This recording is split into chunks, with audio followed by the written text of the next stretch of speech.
The myth of closure, why experts say it doesn't exist after a tragic loss or traumatic breakup. We'd all like to believe there's a way to turn off the pain switch and get back to normal life.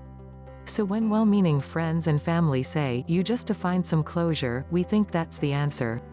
Once we achieve this mythical state of closure, we hope the pain will disappear and the bad memories will be wiped clean. The problem, psychologists say, is that closure, at least as we understand it in popular culture, doesn't really exist. In fact, by searching for permanent closure to emotional pain, they say, we are closing ourselves off to healthier ways of processing difficult experiences. The concept of closure comes from Gestalt psychology. Gestalt began as a way of understanding how the mind perceives and processes images, and one of the principles of Gestalt perception is that the mind seeks closure. Even if an image of a circle is incomplete, the mind still perceives it as a circle.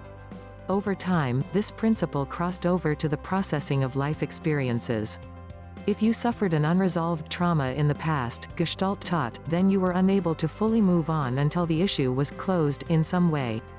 This led to therapeutic techniques like the empty chair, in which participants would imagine the source of their unfinished business, an abusive parent or deceased lover, sitting in the chair and speaking to them. While empty chair therapy often provided a short-term emotional release, it didn't free the subjects from long-term pain. Despite the questionable efficacy of Gestalt therapy, the belief that closure is a panacea for emotional pain became deeply embedded in American pop psychology. It's a favorite of the news media where the families of murder victims or people affected by terrorist attacks are always looking for closure. And it's a cliché of daytime talk shows, when a jilted lover is brought on stage to confront her lousy ex so she can finally get some closure. The truth, says psychotherapist Ashley Davis Bush, is that the kind of closure peddled by pop psychology isn't really achievable. Nor should it be.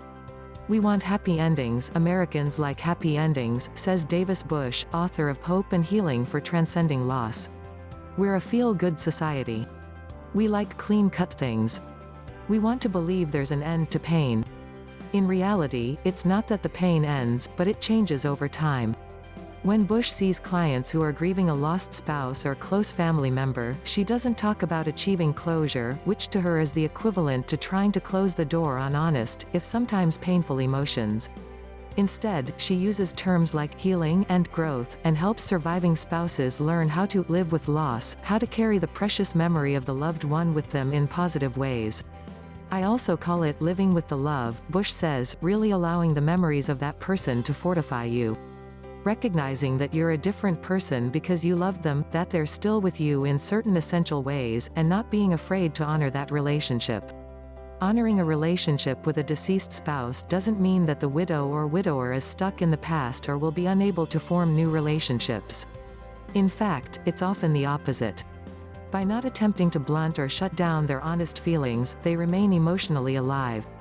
Bush has clients who, after passing through a period of intense grief, have fallen in love again and even remarried without sacrificing deep feelings of loyalty to their first husband or wife.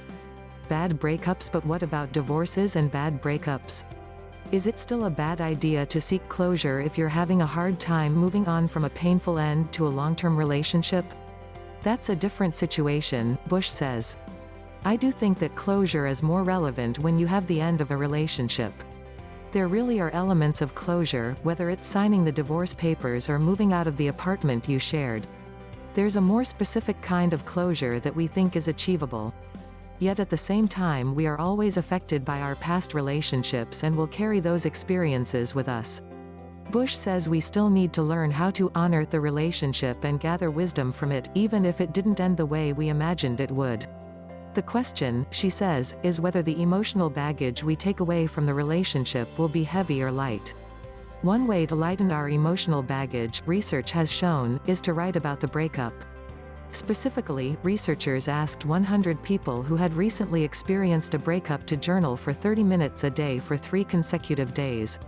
A portion of participants was told to write exclusively about positive aspects of the breakup and how they've grown because of it. After the writing exercise, this group reported no increase in negative emotions and a boost of positive outcomes including comfort, confidence, empowerment, optimism, thankfulness and wisdom. Now that's cool. Frank Ochberg, a clinical professor of psychology, is a pioneer in trauma studies and edited the first texts on the treatment of post-traumatic stress disorder. In Ochberg's words, closure is a myth, but progress is not.